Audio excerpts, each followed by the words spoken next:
I've always hated the forest behind my house. The dense canopy of trees blocks any sunlight from breaking through and hitting the ground, turning it into a murky abyss of roots and brush that would grab at the legs of anyone brave enough to be passing through. My bedroom window faces out towards the forest. In the massive trees, shadows dance and form mysterious shapes in the darkness, provoking a deep sense of unease within me. At night, I could swear I have seen silhouettes of strange and bizarre creatures skulking around just past the tree line, as if they're watching me, waiting. I don't know what for. That is why I have always hated the forest behind my house. I don't go in the garden. The forest backs directly onto our land. I would feel the shadows dancing towards me, closer and closer, until it's too late to escape. My family thinks I have an overactive imagination, that the forest isn't as dark as I think, and that there is nothing lurking in there waiting for me to let my guard down so it can hurt me, or kill me, or eat me. That 19 years old is too old for this crap. I don't care. Something is out there.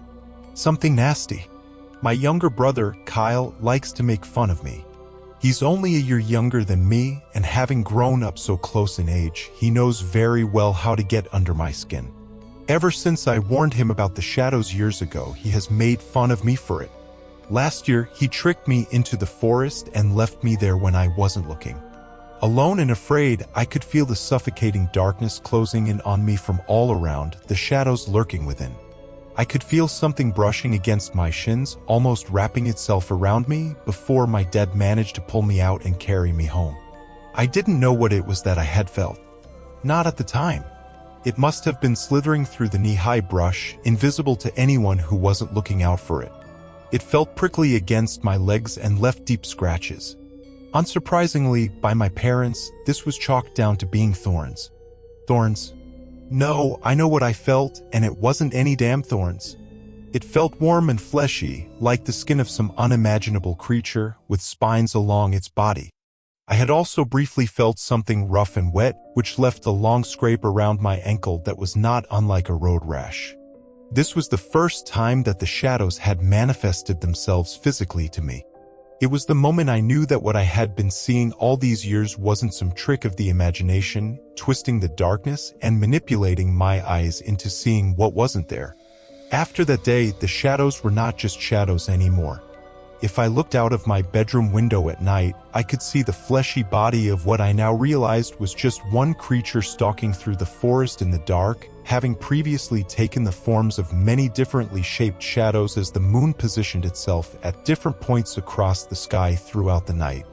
It was pale, almost humanoid in shape, but abnormally tall and very skinny. I could see its eyes bulge as its head twitched from side to side, scanning its surroundings like a starving animal hunting for prey. Its head was long and the creature had no hair.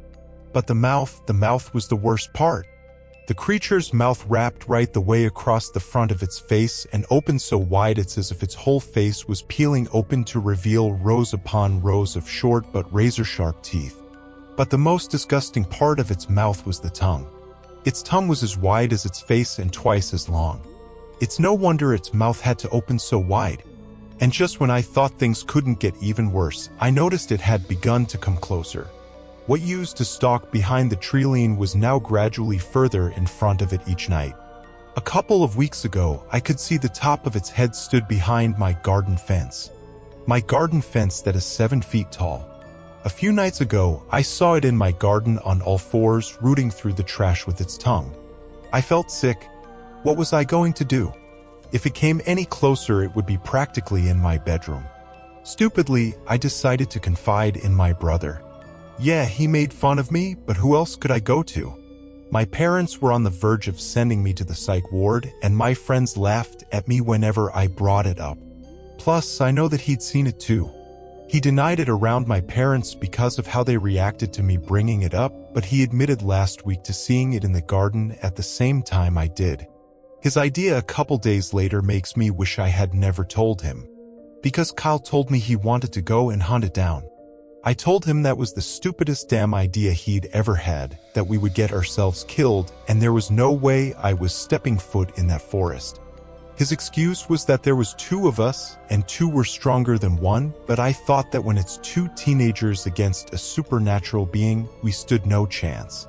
But of course, being the asshole that he is, my brother told my parents he was taking me out into the forest to conquer my fear once and for all. I knew that he had done it, so I couldn't back out, and just as he intended, they practically forced me to go with him despite my protests. Yes, I know. I don't need to be told that this was really dumb. So we ventured. Deeper and deeper we went into the darkness, brush and roots reaching out for us as we passed by. I had an awful sinking feeling. Once far enough away from the house, Kyle stopped me. He reached into the bag he had brought and produced a shotgun. I was stunned. Dad would kill him if he found out. But I couldn't complain about that kind of defense. In the forest, I kept hearing noises around us and seeing movements out of the corner of my eye. I tried to calm down by telling myself that it only came out at night, but I still felt as unsafe as I ever had. As dusk began to fall, I begged Kyle to turn back, and reluctantly he agreed it would be too dark to find our way back if it got too late. However, we were too late. Darkness fell faster than we could have imagined, and soon enough we were holding on to each other so we didn't get separated. There was no way we were ever going to find our way home in this. I could feel panic growing stronger inside me. I knew that it would be out, and even if we did make it home, the thing might be in our garden again. Frightening noises grew stronger the further we walked and the more uneasy we became. I was terrified at this point. It was made worse when out of the darkness, something grabbed hold of my ankle. Judging by the noise he made, something had grabbed Kyle's too. Suddenly we were ripped apart and flung in opposite directions into the pitch black and away from the safety of each other.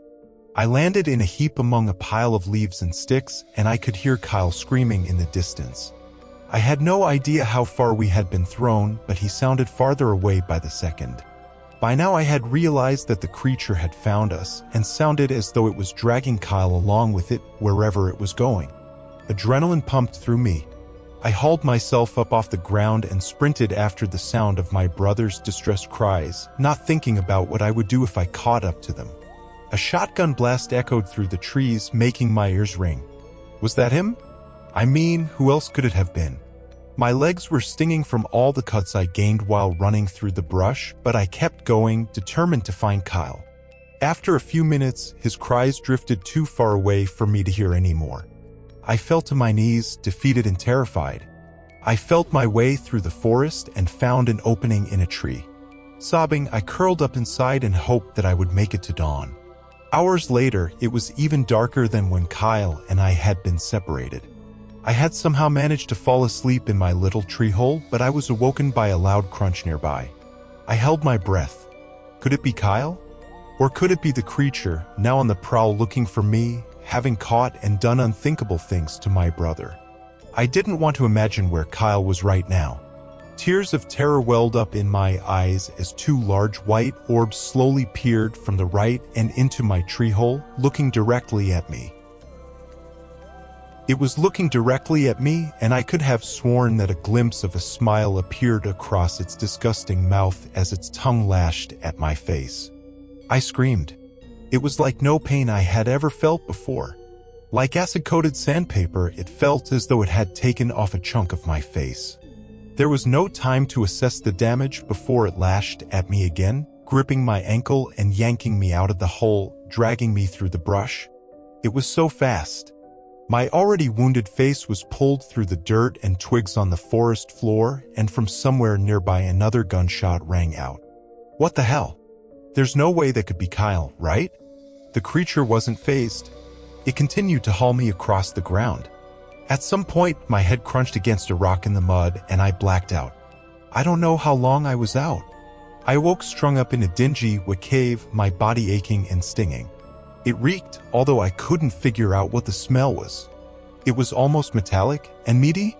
There was a wet sound coming from somewhere nearby, which filled me with dread, and as my eyes adjusted to the light level of the cave, I saw the source of it. It was the creature. I held my breath. It was crouching over something and eating it? The sound was sickening. As I focused on it, I realized I could see a pair of legs limply slumped behind where the creature was crouched. No. I let out a small sob as I saw that the creature was crouched over my barely recognizable brother, and as I then realized what the stench in the cave was. Its head whipped around as I noticed it had heard me. When its head moved, I could see its tongue hanging out of its revolting mouth, smeared with dark red blood and chunks of flesh. And behind the tongue I then spotted the mangled mess of Kyle. It had been licking him, licking his flesh off, like a human popsicle. Kyle lay there limply, one eye open and staring towards me, indicating that he was still alive. Parts of his face were caved in and his open eye was half bulging out where some of the flesh around it had been licked away. As the creature turned, I could see Kyle's body, twitching and bloody. I couldn't imagine the pain he was in. I could see the dull white glint of a bone in his leg among all the exposed tendons and muscle. His clothes hung in shreds and he was caked in blood and dirt. I was so focused on Kyle, terrified of the condition he was in, that I hadn't noticed the creature slowly stalking towards me on all fours, low to the ground. I had now realized that this was the thing that had slithered past my shins in the brush last year. If my dad hadn't saved me, I would have been where Kyle is now. The creature crouched in front of me and its tongue hung out of its revolting mouth. Blood thickly coated its tongue and chin, dribbling onto the ground, and fleshy chunks clung to its mouth, and the spines on its tongue, which I could see up close, was composed of many tiny, sharp spikes. Its eyes moved downwards to my stomach, which had been exposed as my shirt ripped when I was dragged along the ground. I realized it was now going to start licking off my flesh. The creature slowly dragged its tongue along the skin of my stomach, and I screamed in agony. I can't even describe how it felt. A smile crept across its mouth as it continued to lick, peeling off layer by layer of skin and then flesh. The pain was so severe that I began to drift in and out of consciousness. I was just awake enough to suddenly hear a crunch from my right, just near the entrance of the cave, then an ear-piercing bang which echoed and lingered in the confined cave. Simultaneously, a warm splatter of blood hit my face, and the creature let out a devilish screech, before another bang rang out and the screeching ceased. I heard a man's voice echo, "Hell!" I hit the floor and blacked out again. That's the last thing I remember before waking up here, in the hospital. A large, padded gauze bandage covers the rough mess of my stomach, which is still tender and stinging. I haven't seen it, and frankly I don't want to. The doctors are saying I'll need a skin graft on my face. I don't yet know what became of Kyle or if he's even alive, but it'll be a miracle if he's able to recover from the state I saw him in. The hospital staff told me that the man I heard before passing out was a hunter who saw the creature stalking us and then dragging us through the forest. He had tried to shoot at it twice, once when it had Kyle and once when it had me. He'd been nearby when I started screaming and found us. I have my doubts about whether it's dead. All I do know is that I will be here in the hospital for quite a while. I'll be safe if it survived. I mean, I really hope so. We never should have gone into the forest.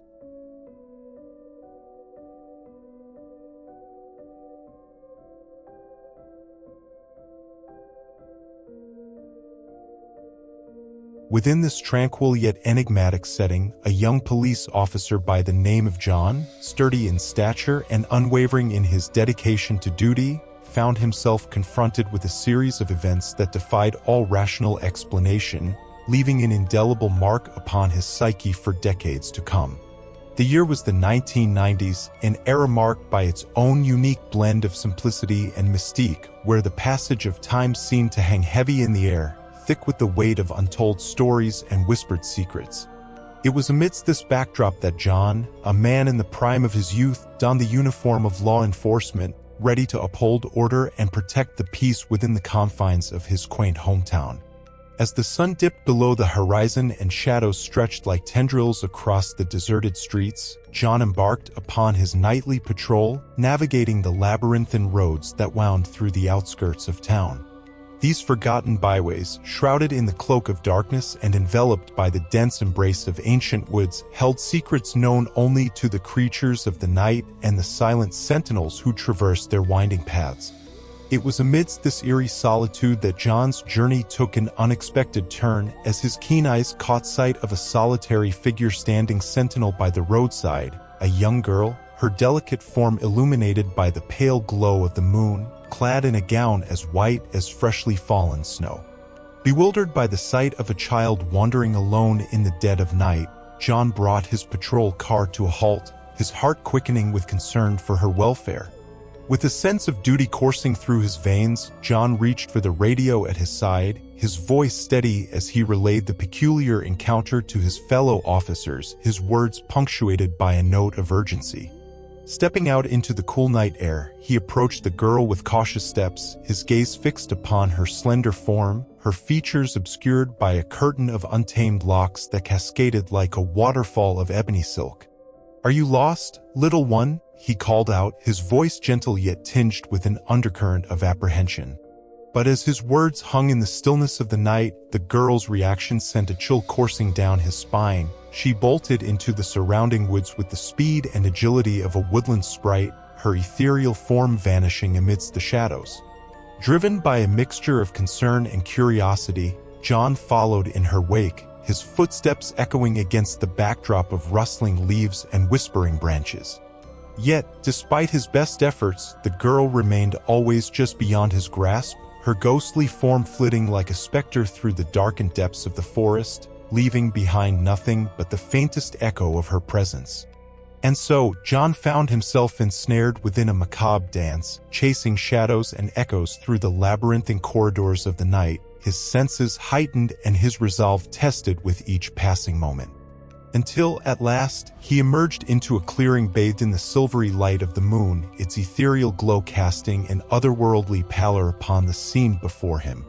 In the center of the clearing stood a peculiar sight, a set of brick steps, weathered and worn by the passage of time, ascending gracefully to a destination unknown. Bewildered by the enigmatic structure that defied all logic and reason, John felt a shiver of apprehension course through his veins, a primal instinct warning him of the unseen forces that lurked within the shadows. But it was not until he turned his gaze skyward, casting his eyes upon the moonlit expanse above, that the full weight of his predicament bore down upon him with crushing force. For there, amidst the velvet expanse of the night sky, he beheld a sight that defied comprehension, a swirling vortex of darkness, a maelstrom of malevolent energy that seemed to pulse and writhe with a life of its own. In that moment, John knew with a certainty that chilled him to the bone, he stood upon the threshold of the unknown, teetering upon the precipice between the world of the living and the realm of the supernatural. And as the realization dawned upon him, a sense of dread gripped his heart with icy fingers, suffusing his being with a primal fear unlike anything he had ever known. With a surge of adrenaline coursing through his veins, John turned on his heel and fled from the clearing, his footsteps echoing against the forest floor as he raced back towards the safety of civilization. Yet, even as he fled, the memory of that fateful encounter lingered like a specter in the recesses of his mind, haunting him with its inscrutable mysteries and unspoken truths. Returning to his patrol car, John relayed the harrowing events of the night to his fellow officers, his voice trembling with a mixture of disbelief and awe. And to his astonishment, he learned that he was not alone in his encounter with the spectral child in white, nor in his journey into the heart of the forest's darkest depths. For countless others had borne witness to her ghostly presence, each drawn inexorably towards the same enigmatic clearing and the foreboding staircase that stood at its center. And so, the legend of the ghostly child in white became etched into the annals of the town's history, a haunting reminder of the thin veil that separates the world of the living from the realm of the supernatural. And though John chose to bury the memory of that fateful night deep within the recesses of his mind, its specter would forever linger in the shadows, a testament to the enduring power of the unknown.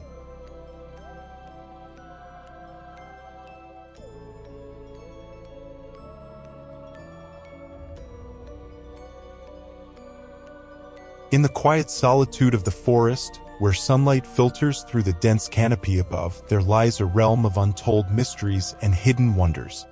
It was amidst this serene landscape that our story unfolds, with a young plant biology student embarking on a leisurely nature walk to hone his skills in plant identification. As he wandered through the dappled shadows cast by towering oak trees, his keen eyes caught sight of something peculiar. A red spray-painted circle encircling a strange object at the base of a majestic oak. Intrigued by the sight, our intrepid student, driven by curiosity, approached the mysterious object with a mix of trepidation and excitement. At the center of the crimson ring lay a doll unlike any he had ever seen, crafted from tightly woven sticks and adorned with what appeared to be strands of human hair. A wave of unease washed over him as he regarded the eerie creation, its presence amidst the tranquil beauty of the forest sending shivers down his spine. Compelled by a foolish sense of curiosity, our protagonist hesitated for only a moment before reaching out to retrieve the doll, his fingers trembling as he gingerly placed it within his bag. With a sense of foreboding lingering in the air, he continued his journey homeward, the weight of the doll pressing heavily upon his mind. Upon returning to the familiarity of his apartment, our weary traveler set the doll upon his kitchen table, its presence a silent specter amidst the mundane trappings of daily life. Exhausted from his journey, he sought solace in the comfort of a frozen pizza, his hunger overcoming any lingering sense of unease. Yet, as he sat down to partake in his meager repast, a foul taste tainted the simple pleasure of the meal, causing him to recoil in disgust. Desperate to rid his mouth of the unpleasant flavor, he reached for a glass of water, only to find that even the simplest of sustenance had been tainted by an inexplicable malaise. Panic gripped our protagonist as he realized that something was terribly amiss, his senses assaulted by the vile taste that permeated everything he touched. And then, as if in response to his mounting fear, a sinister transformation began to unfold before his very eyes. From the depths of the doll's wooden form, a grotesque mouth emerged, its twisted visage a grotesque parody of humanity. In a horrifying twist of fate, our protagonist found himself afflicted by a similar affliction, his own mouth desiccated and gray, robbed of its vitality by the malevolent presence that now lurked within his home. As his vision began to blur and his senses faltered, our protagonist realized that he was facing a fate far worse than he could have ever imagined. With every passing moment, the darkness closed in around him, threatening to consume him whole. Summoning the last vestiges of his strength, he resolved to share his harrowing tale with the world, a cautionary warning to all who might heed his words. And so, with trembling hands and failing vision, he set about documenting his descent into madness, his final act of defiance against the encroaching darkness. As the shadows closed in around him and his vision faded to black, our protagonist's words echoed into the void, a haunting testament to the horrors that lurk within the depths of the forest. And though his fate may remain a mystery, his tale serves as a stark reminder of the dangers that lie hidden beneath the veneer of the natural world, waiting to ensnare the unwary traveler in their tangled web of deceit and despair.